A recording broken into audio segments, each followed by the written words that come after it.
There's really nothing like creating. Literally having nothing and then creating something that's never been. It has its own unique fingerprint and DNA. There's nothing like it.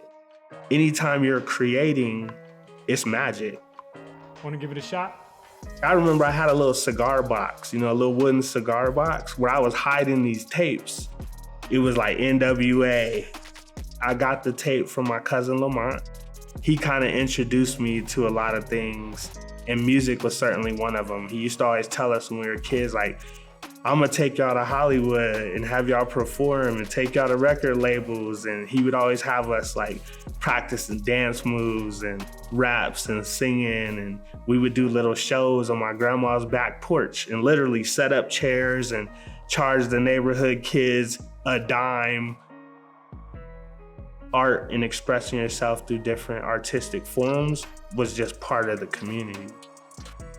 We grew up in an all-Black community in Columbus, Ohio. Not the worst community, but certainly not the best. My mother was really trying to keep us out of trouble. So my mother always kept us in the church. We sang in the choir, and we loved it. Music was just so integral to the church experience. I can remember one time where I went to the minister of music and I had written this little song, and then they reacted to it.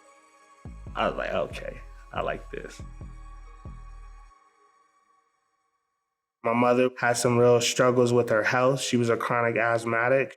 She was on life support several times. She spent a lot of time in and out of hospitals. Ultimately, her doctor said, you're either gonna move to a drier climate or you're gonna leave behind 3 kids. At that time, I was in middle school, just starting to find the people I used to really kick it with and hang with. And so it was tough. I didn't want to come, that's for sure. After I had been here a year or so, because of our financial situation at the time, I actually was able to go to the Albuquerque Academy at no cost. And so when I got to this school, of course, they had all kinds of facilities and programs and activities that a lot of students don't get the opportunity to utilize. And so one of the things that they had was a recording studio. And so my first studio recording experiences were at that school. I dare say it was somewhat natural to me. They had a celebration, it was called Diversity Day. And so there were some other kids who went to that school that played instruments, so they had a little band. I linked up with them and we did a couple of songs at this Diversity Day. The feeling that I got spitting my words, my thoughts, my vibe, it just really changed my whole trajectory. My first name when I was young was Top Cat. I just always loved that name, and of course it came from an old school cartoon. And then it was The Vengeful Soldier. One of my favorite books of all time is The Count of Monte Cristo. That book is all about vengeance, and there was a particular quote in the book about vengeance. I was kind of taking some cues for the stuff that Tupac was doing with social issues in the Black community, and then I was like, I need to shorten this name. The Vengeful Soldier is really long, And so it morphed into Vengence. Of course, I always had to explain to people that it was spelled Vengence, so there was no A in it. I was able to make pretty good money doing a lot of performing. Even into my adulthood, most of my income was music. What changed it to where I really did need to lean on some of my educational background was getting married and having a child. In 2016, I was working for the University of New Mexico.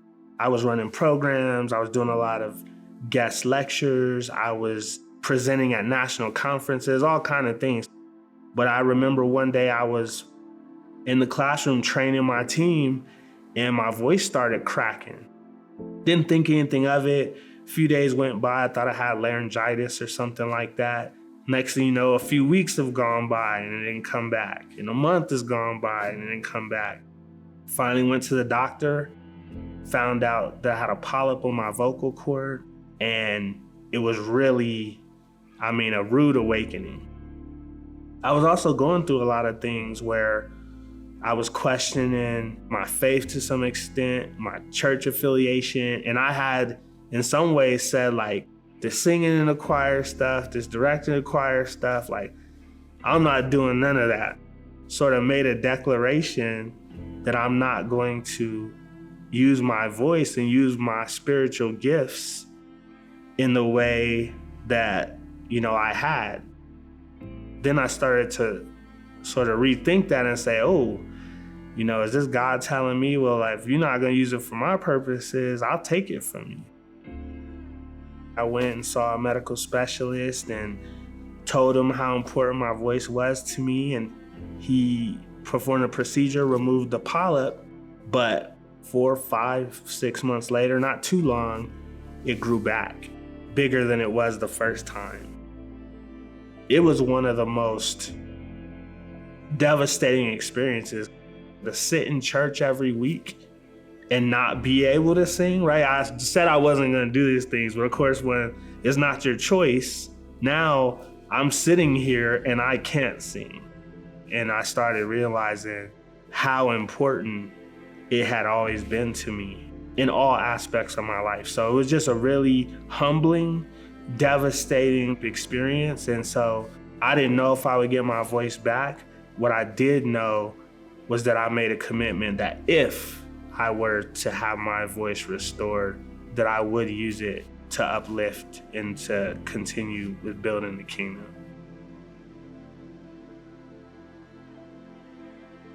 After the second surgery, I really just prayed a lot. I tried to do all the things I needed to do to take care of myself physically, and really it was about faith. And so my voice came back, so I started singing in the choir. Next thing you know, I was directing the choir again.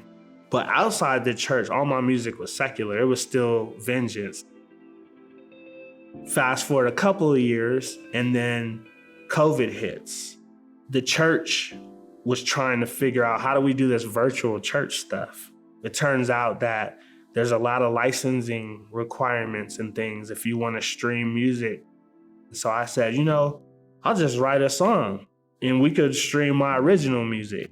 And so I wrote my first gospel song. And then once I did that, I did another one. And then I did another one. And then, I haven't really done anything secular since then. G.June is short for Gary Jr. And so I said, okay, that's who I am. I'm g.june at heart. And so I decided to go ahead and use my name for the gospel project. My main characteristic. People are always asking me like, hey, are you only doing that gospel music now? Like, people want to still work with me as an artist, but they don't want to come into that space. They want me to do Vengence stuff. It's really interesting dynamic that when you start to do things that are positive, you sometimes find that you're less popular or that people are less willing to follow you. That path is much more narrow and not many people want to get on it, because people like to do the things that they want to do. And a lot of times the things that we're drawn to as humans, as flawed people, are things that are less positive. One of the things about the gospel and about the music that I'm doing now is that it's timeless and it's something that I could ultimately do forever. It has that lasting impact, right? Where you can impact people in this way forever. Where some of those other things, you could be talking about clubs and all this other type of stuff, and it's just so short-lived. It's such a small part of your life and what your life will ultimately be. Especially today, and especially post-COVID. A lot of people haven't come back to church, particularly young people. And so I've always felt like, God will reveal himself to you in a way that you can receive him. And so for so many youth, I think hearing the traditional way that the gospel message has been presented is not really capturing their attention. But when it comes to hip hop and music and rap and having a beat and having a rhythm and having a cadence that really hooks them is just a way that they can really connect with the gospel message. So many times in church, the people who are talking to you about the gospel message present themselves as if they haven't been through the things that you're going through. And so in my music, that's not what I do. When I'm communicating the gospel message, I do it in a relatable way. I tell people about the struggles I've had. I tell people about the temptations I've been through. But I also try to tell them that everyone has an opportunity for forgiveness.